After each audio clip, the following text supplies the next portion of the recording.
For the little ones, funding for early education programs is down significantly in the U.S., according to a national study.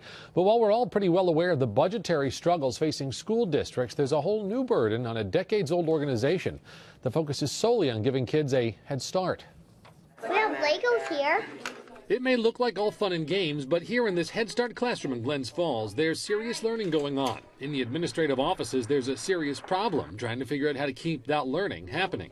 Our money comes through the federal government, so we're facing the sequester cuts.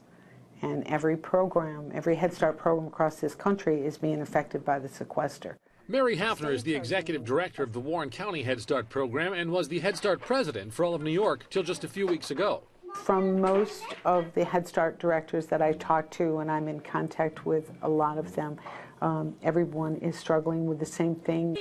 Hafner says Glens Falls alone is losing $140,000, a situation she expects will be felt at programs across the state. To absorb the hit, they'll be closing a week early in June and scrapping a summer program and its teachers. If funding doesn't return next year, they'll have to start closing sites serving less children. And that's our last option that we'll look at. And I think for most Head Start programs, it's their last option. You're doing it, babe. It's another tough blow for the littlest learners. According to the National Institute for Early Education Research, state funding for pre-K programs decreased by over $500 million in 2011-2012, putting even greater demands on all early childhood educators to somehow bridge the gap.